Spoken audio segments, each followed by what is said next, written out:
नमस्कार, good morning. आप देख रहे हैं आज तक, आपके साथ मैं हूं मल्लिका मल्होत्रा और बुलेटिन में शुरुआत करेंगे इस वक्त की सबसे अहम खबर से। राजस्थान में आज गहलोत सरकार को मिल जाएगी नई टीम। कल सभी मंत्रियों के इस्तीफे के बाद आज 15 मंत्री शपथ लेने जा रहे हैं। शाम 4 बजे शपथ ग्रहण होगा।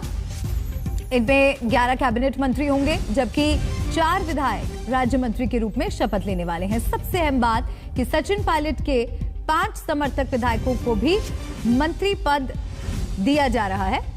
आज शपथ लेने जा रहे 15 मंत्रियों में 4 दलित मंत्री भी होंगे। राजस्थान में ऐसा पहली बार हो रहा है कि एक साथ 4 दलित मंत्री बनाए जा रहे हैं। तो सचिन पायलट खेमे से 5 मंत्री बनाए जाएंगे। राजस्थान में 15 मंत्रियों का शपथ ग्रहण आज होगा शाम 4 बजे, और ऐसा पहली बार हो रहा है कि एक साथ 4 दलित मंत्री बनाए जा रहे हैं।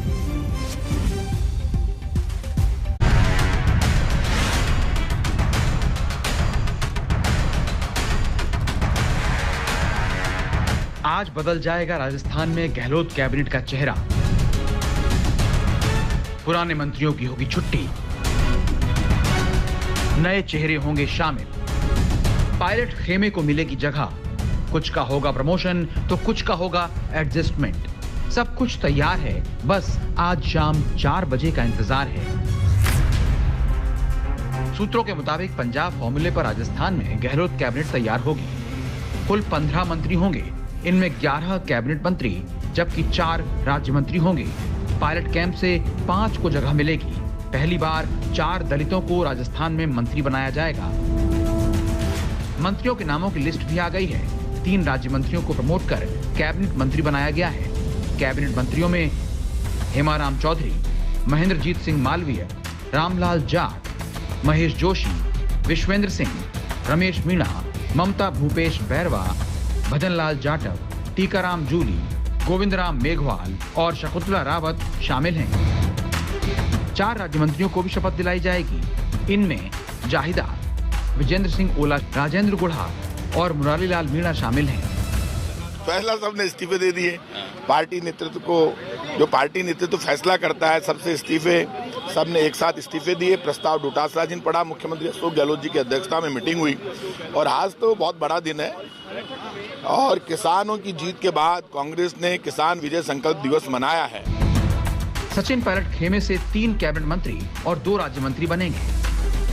इस कैंप से कैबिनेट मंत्रियों के नाम हैं हेमाराम चौधरी, विश्वेंद्र सिंह और रमेश मीणा, जबकि राज्य मंत्रियों में मुरारीलाल मीणा और विजेंद्र सिंह ओला शामिल हैं। बीएसपी से कांग्रेस में आने वाले 6 विधायकों में एक राजेंद्र गुढ़ा को भी मंत्री पद की शपथ दिलाई जाएगी। उन्हें राज्य मंत्री बनाया जा रहा है। 2 बजे पीसीसी जाएंगे हम सब लोग, और सब लोग वहां जाकर और वहां से जो जानकारी है उसके बाद वहां पर जो प्रोग्राम होगा, अशोक गहलोत जी रहेंगे। उसके बाद कहाँ जाएंगे, गवर्नर हाउस आएंगे, शपथ होगी, क्या प्रोग्राम है, ये सब प्रोग्राम अब डिसाइड करेंगे मुख्यमंत्री अशोक गहलोत जी, माकन साहब। तो ये तय करना उनकी जिम्मेदारी है। पार्टी नेतृत्व, सोनिया गांधी जी, माकन साहब, अशोक गहलोत जी, जिसको जो जिम्मेदारी देना चाहेंगे जिम्मेदारी देंगे। वो सब आपके सामने आ जाएगा।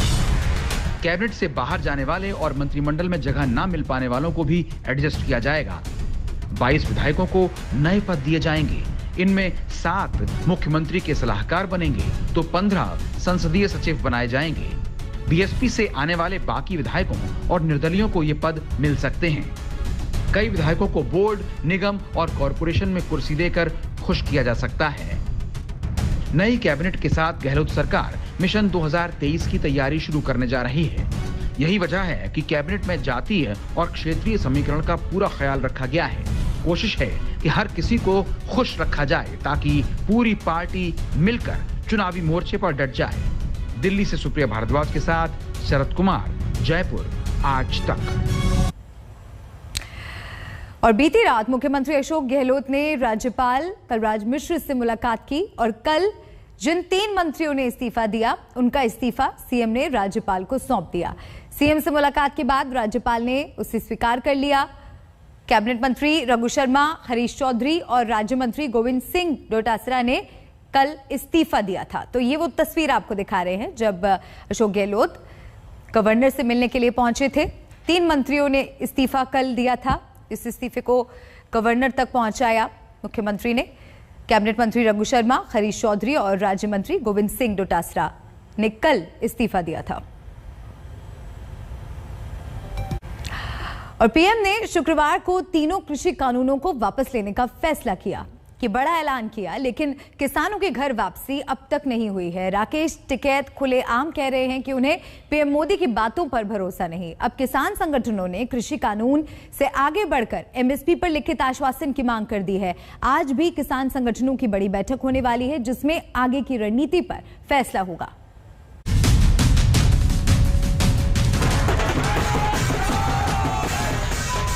अब आप अपने अपने घर लौटे, अपने खेत में लौटे। लखीमपुर किसान नरसंहार मामले में पीड़ितों को न्याय दिलवाना भी आपके लिए सर्वोपरि होना चाहिए। उम्मीद यही थी कि कृषि कानूनों की वापसी के ऐलान से किसान आंदोलन का समाधान होगा। साल भर से आंदोलन कर रहे किसान पीएम मोदी की अपील मानेंगे और आंदोलनकारियों की घर वापसी का रास्ता साफ होगा। लेकिन कृषि कानूनों की वापसी की घोषणा से भी आंदोलन खत्म होने वाली बात नहीं बन पाई है और किसानों की कई मांगों से नई सियासी लड़ाई छिड़ गई है, जिसकी शुरुआत की प्रियंका गांधी ने पीएम मोदी को पत्र लिखा और लखीमपुर कांड का जिक्र कर किसानों को न्याय देने की मांग कर डाली। प्रियंका ने चिट्ठी में लिखा, सच्चे मन से लिए फैसले को सही साबित कीजिए। लखीमपुर हिंसा के मामले में इंसाफ कीजिए। गृह राज्य मंत्री अजय मिश्रा को बर्खास्त कीजिए। डीजी कॉन्फ्रेंस में टेनी के साथ मंच साझा मत कीजिए। लखीमपुर में मारे गए किसानों का सम्मान रखिए। शुक्रवार को भी जब पीएम मोदी ने किसानों से माफी मांगते हुए कृषि कानूनों की वापसी का ऐलान किया था तो प्रियंका ने फैसले को सरकार की चुनावी नीति से जोड़ दिया था। वो आज माफी मांग रहे हैं जब 600-700 किसान शहीद हो चुके हैं। क्यों मांग रहे हैं? क्या ये देश समझ नहीं रहा है कि चुनाव आ रहे हैं? उनको लग रहा होगा परिस्थितियां ठीक नहीं हैं। विधानसभा के चुनाव जो हैं उनका सर्वे आया है, उसमें उनको दिख रहा है कि परिस्थितियां ठीक नहीं हैं। तो अब चुनाव से पहले वो माफी मांगने आ गए हैं। प्रियंका ने अपनी चिट्ठी के जरिए बड़ा हमला बोला तो विपक्षी दलों ने भी किसानों का मुद्दा उठाने में देरी नहीं दिखाई और बीजेपी प्रियंका की मांगों पर पलटवार करने के लिए आगे आई। तो हमारे नेता माननीय अखिलेश यादव जी ने पहले ही इस बात को कहा था कि उत्तर प्रदेश के चुनाव को देखते हुए ये तीनों काले कानून वापस ले लिए जाएंगे। लेकिन भरोसा किस पर करें? इन्हीं प्रधानमंत्री जी ने कहा था कि 15 लाख रुपए देंगे। इन्हीं प्रधानमंत्री जी ने कहा प्रतिवर्ष 2 करोड़ रोजगार देंगे, स्मार्ट सिटी बनाएंगे, बुलेट ट्रेन लेकर के आएंगे। हुआ क्या? हुआ तो कुछ नहीं। तो जो कल कहा गया माननीय प्रधानमंत्री जी द्वारा, जब तक सदन से वापस नहीं हो जाता और न्यूनतम समर्थन मूल्य पर जब तक कानून नहीं बन जाता, समाजवादी पार्टी किसानों की लड़ाई लड़ती रहेगी। ये किसानों के हित की सरकार ना इन्होंने कभी चलाई। ये तो मतलब खोखले नारे दिया करते थे लोग, शोषण करने के सिवाय इन्होंने कुछ किया नहीं। और आज हमारी नीति और नियत पर सवाल उठाने से पहले अपने पास बताएं, ना इनके पास कोई नेता है ना कोई नीति है और सिर्फ गुमराह करने के सिवा कोई काम नहीं है। तुष्टीकरण की राजनीति इन्होंने की, आतंकवाद को बढ़ावा दिया और भ्रष्टाचार को बढ़ावा दिया। इस सियासी लड़ाई के बीच बीजेपी सांसद वरुण गांधी भी किसानों की मांग के समर्थन में उतर आए और प्रधानमंत्री को चिट्ठी लिखकर केंद्रीय मंत्री अजय मिश्रा पर कार्रवाई की मांग की। साफ है कि माफी और नई शुरुआत की अपील करके पीएम मोदी ने साल भर के आंदोलन को खत्म करने के लिए बड़ा कदम बढ़ाया, लेकिन सियासत इतनी आसानी से शांत होने वाली नहीं। अब सबको रविवार को पंजाब में होने वाली किसान संगठनों की बड़ी बैठक का इंतजार है, क्योंकि सिंघू बॉर्डर पर 32 और गाजीपुर बॉर्डर पर 9 किसान संगठनों ने बैठक कर आगे की रणनीति पर चर्चा की और किसान नेताओं की माने तो एमएसपी समेत तमाम मांगे पूरी होने तक वो आंदोलन वापस करने को तैयार नहीं। क्यों एमएसपी क्यों नहीं आएगी? आधे रेट में फसलों की लुटाई हो रही, मतलब फसलों को लूटने दे।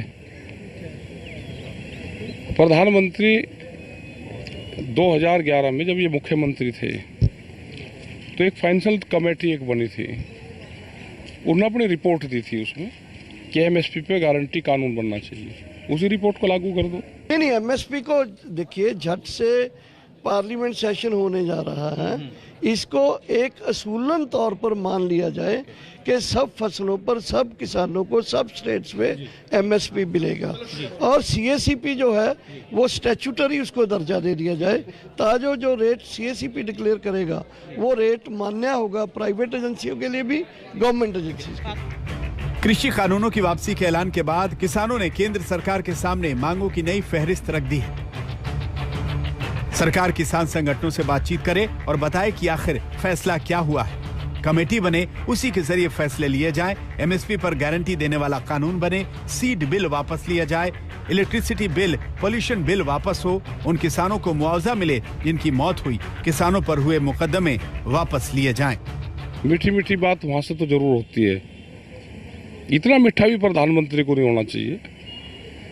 जितनी मीठी बात करी है, 750 किसान शहीद हुए, मुकदमे हैं 10,000, फिर एक आंदोलन मुकदमों के लिया होगा और फिर बगैर बातचीत के कैसे चले जाएं? भाई बातचीत से तो समाधान निकलेगा। चुनाव से पहले किसानों पर जारी घमासान और किसान नेताओं के रुख से साफ है कि आंदोलन की ये जंग इतनी आसानी से खत्म होने वाली नहीं। लखनऊ से संतोष शर्मा के साथ कुमार कुणाल, दिल्ली आज तक। कृषि कानून वापसी के बड़े फैसले के पीछे बड़ा इरादा तो चुनावी ही दिख रहा है। 5 राज्यों के चुनाव मुहाने पर खड़े हैं और बीजेपी उम्मीद लगा रही है कि इस फैसले से किसानों का असंतोष घटेगा और सत्ता की राह आसान हो जाएगी।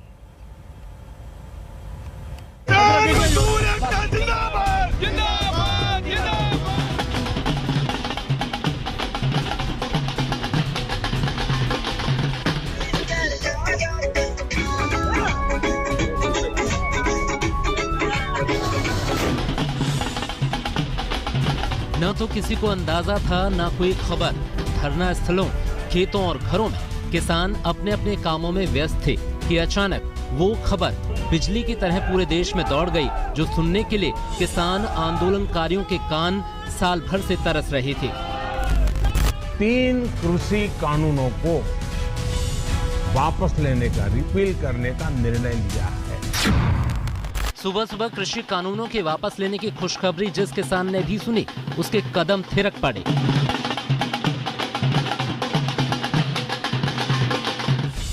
सिंघू बॉर्डर से लेकर गाजीपुर बॉर्डर, पंजाब, हरियाणा, दिल्ली, यूपी, हर जगह किसानों के जश्न का दौर शुरू हो गया।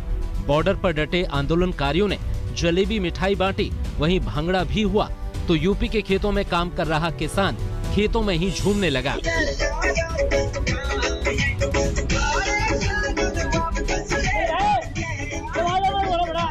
किसानों के चेहरे पर लाली लौट आई तो विपक्षी दलों का जोश भी हाई हो गया। सत्ता पक्ष ने कहा किसानों को समझा नहीं पाया, तो विपक्ष ने कहा चिंता ही कहां थी। ये हो सकता है कि हमारे स्तर पर कोई कमी रह गई हो कि हम लोगों ने अपनी बात को उन लोगों को समझाने में हम लोग कहीं न कहीं विफल रहे, जिसके कारण उन्हें आंदोलन के रास्ते पर आगे बढ़ना पड़ा था। इन्हें अपने जो मंत्री जिन्होंने हत्या की, उनका कब इस्तीफा होगा? उन्हें कब मंत्रिमंडल से हटाया जाएगा? प्रधानमंत्री जी ने गुरु नानक देव जी के प्रकाश पर्व के अवसर पर इन तीनों कानूनों को रद्द करने, रिपील करने का जो निर्णय किया है वह निश्चित रूप से स्वागत योग्य है। आंदोलनजीवी, गुंडे, आतंकवादी, देशद्रोही, ये सब किसने कहा? जब ये सब कह रहे थे तो क्या हुआ? प्रधानमंत्री जी चुप क्यों थे? बल्कि उन्होंने आंदोलनजीवी शब्द बोला। मुझे खुशी इस बात की है कि ये सरकार समझ गई है कि इस देश में किसान से बड़ा कोई नहीं है। इस देश में अगर एक सरकार किसान को कुचलने की कोशिश करती है और किसान खड़ा हो जाता है तो उस सरकार को अंत में झुकना ही पड़ेगा। ये समझना ज्यादा मुश्किल नहीं कि जिन कृषि कानूनों को लेकर मोदी सरकार ने साख का सवाल बनाया, अचानक उन पर यू टर्न लेने की नौबत क्यों आ गई। पंजाब में चुनाव, उत्तर प्रदेश में चुनाव, उत्तराखंड में चुनाव, ये 3 चुनाव तो सीधे सीधे वजह हैं, लेकिन बड़ा जोखिम यूपी में है और वो भी पश्चिमी उत्तर प्रदेश में। साल 2012 के विधानसभा चुनाव में बीजेपी ने पश्चिमी यूपी की 110 में से केवल 38 सीटें ही हासिल की थीं और साल 2017 में उनकी संख्या बढ़कर 88 तक पहुंच गई थी। जाहिर सी बात है कि जब बात 110 सीटों की हो तो जीत के लिए कोई भी पार्टी कोई भी दांव खेल सकती है और यूपी के नतीजे का असर तो दूर तलक जाएगा। इसे संयोग कहें या प्रयोग कि तीनों कृषि कानून वापस लेने के साथ ही पीएम मोदी शाम को यूपी कूच कर गए और आज और कल 2 दिन वो लखनऊ में हैं, जहां अमित शाह भी हैं और यूपी में पार्टी के दूसरे नेता भी। आज तक ब्यूरो।